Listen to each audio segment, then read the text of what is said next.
Hi everyone. I have special guests today joining me.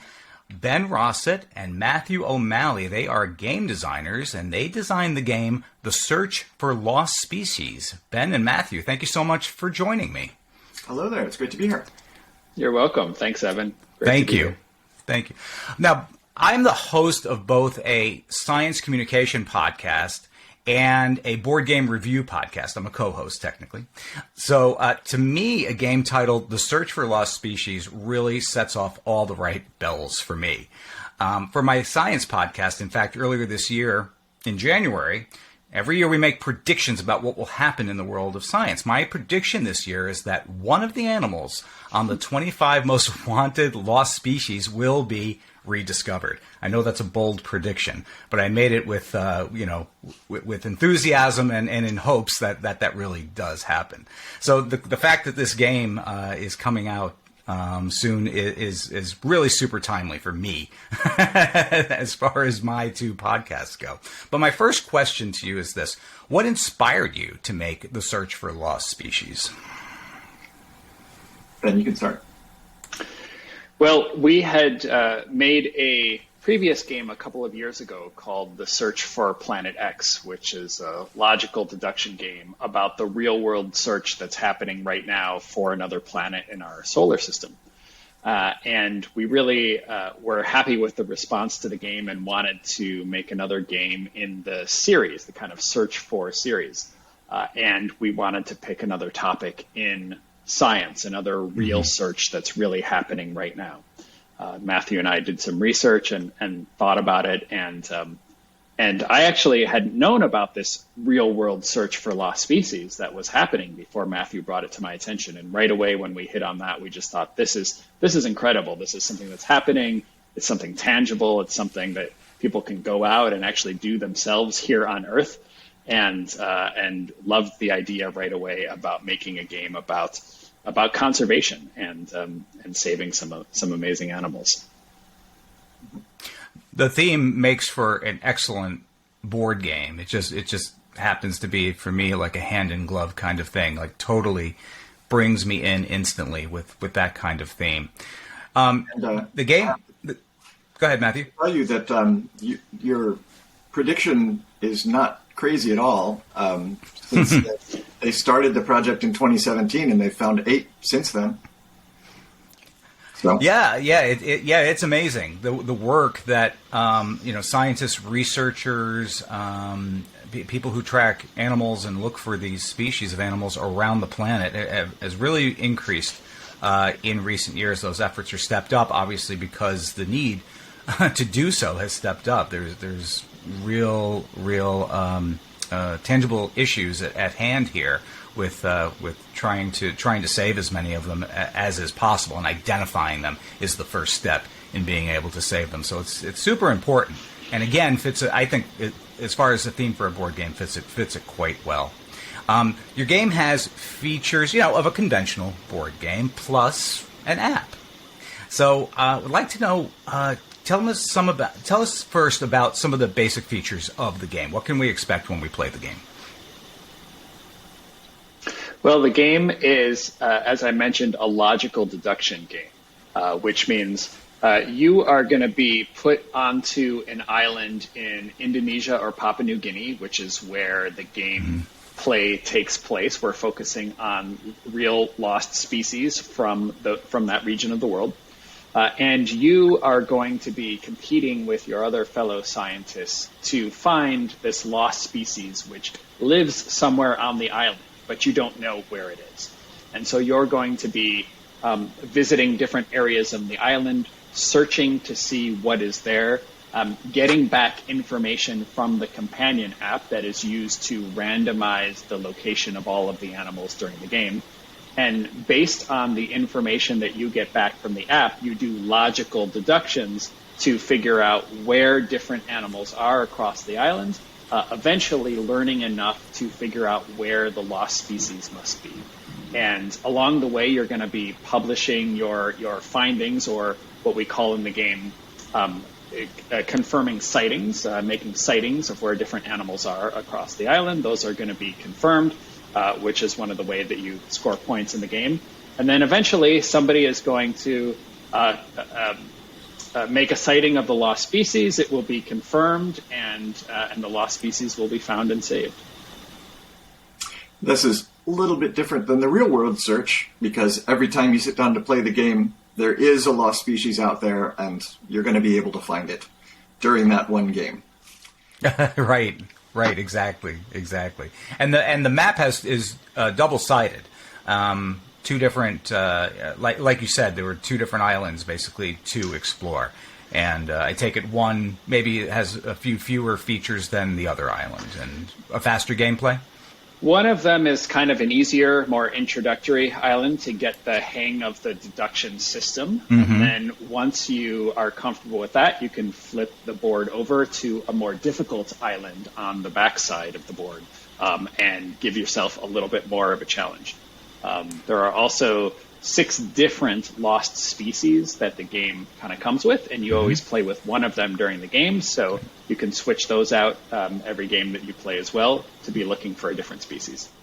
Well, and because we're using an app to manage some of the information that's given out, at the very beginning of the game, you get to choose how much you want to challenge yourself that particular game, and each individual player can choose that. So some of the players can choose to get no little starting clues, and if somebody is sitting down to play and has never played a deduction game before, they can get 12 little pieces of information, and you can take any number from 0 to 12. And so the different players at the table can try to balance things between themselves. Oh, that's a clever application and very, very good one. Allows anyone at any comfort level, sort of experience level, to come in and experience the game without being overwhelmed, perhaps otherwise by it. Now, when an app goes into board game design, because it's not typically, although you're seeing it more and more, but it's not always the first thing you think about on a board game. It's an app. Was this part of the original thought or designs that you had for the game, that you were going to have an app with this? It was part of the original idea for the game. Right away when we first started designing the Search for Planet X, which is the predecessor game in the series, right away we knew that we wanted all the players to play the game. We didn't want someone to have to GM the game. We didn't want someone to have to, not be a participating player and giving the answers to people.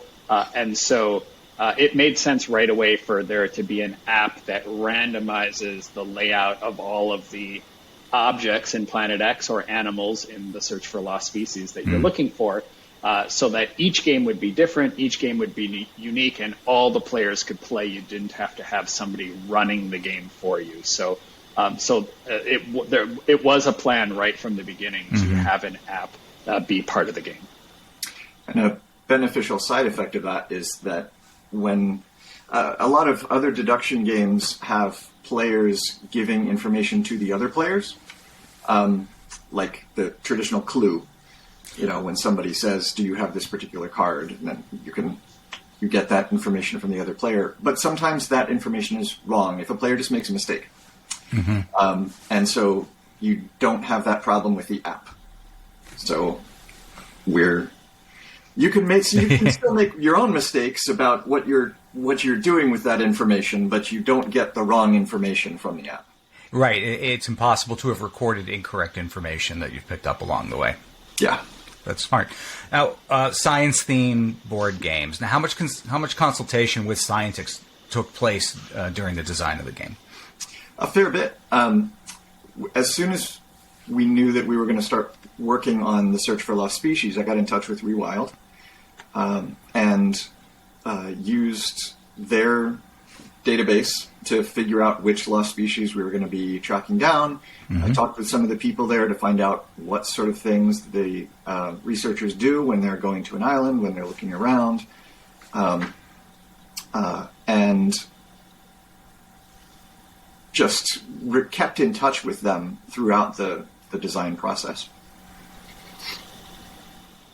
And the fact that it was a board game, I hope they were kind of enthused or at least intrigued by the fact that these pieces of information and knowledge about their field would make its way onto the tabletops of homes across the world. Yeah, and it was always our intent also to try to shine a light on the True Life project. So, like we put an information sheet about the search for lost species, the real life search for lost species in the game box, and there's information in the rule book about the real life species that are in the game, and, what people are actually doing, and try to send people over to Rewild. That's great. Speaking of real world species, animals that actually potentially do exist, was there ever a time during the idea phase of the project where you thought, well, instead of actual animal species, let's make it a search for cryptids instead, like mythological creatures, Loch Ness Monster, Chupacabra?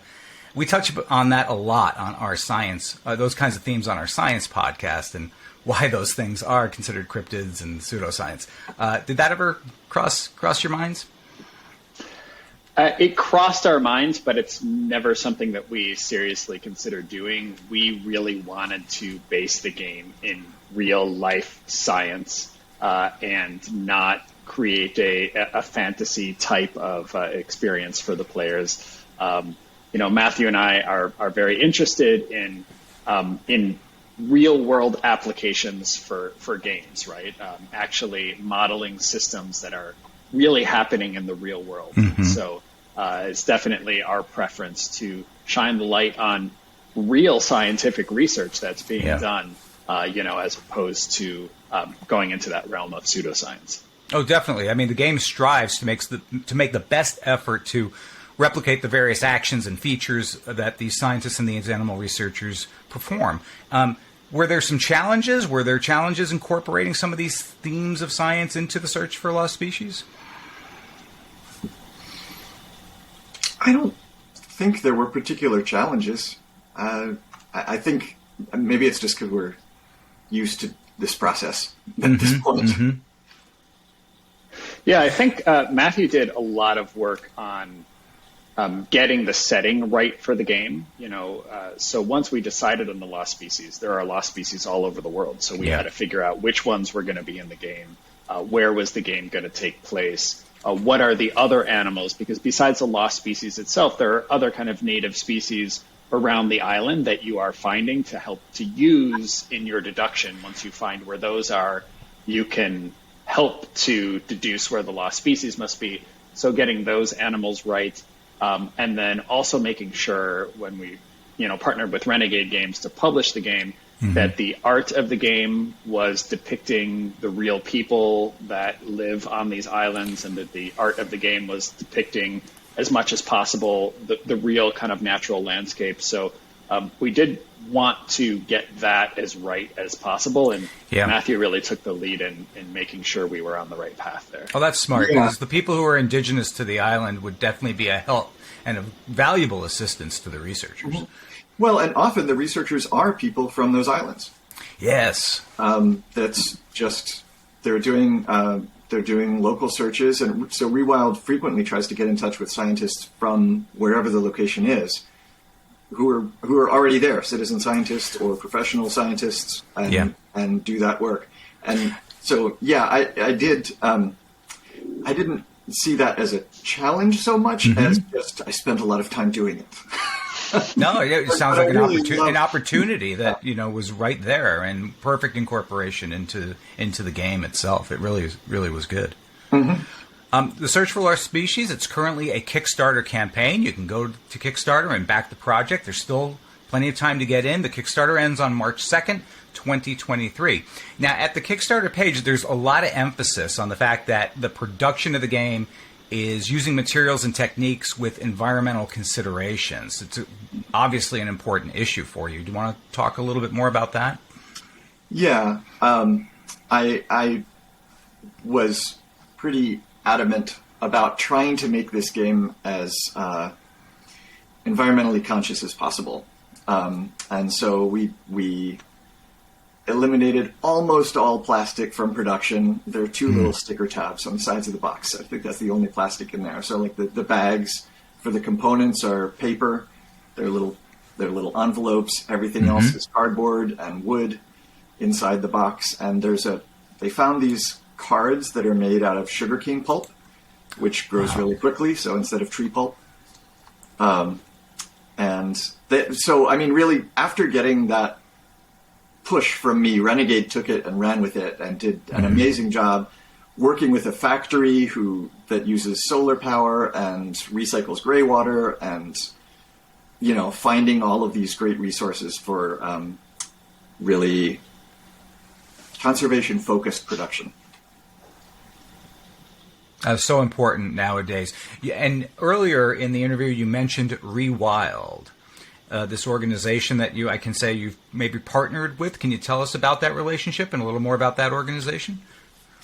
The partnership is essentially just talking with them and they approving any language that we use in the rulebook to make sure that we've got things accurate, to make sure that we can do things like use some of the descriptions from their website.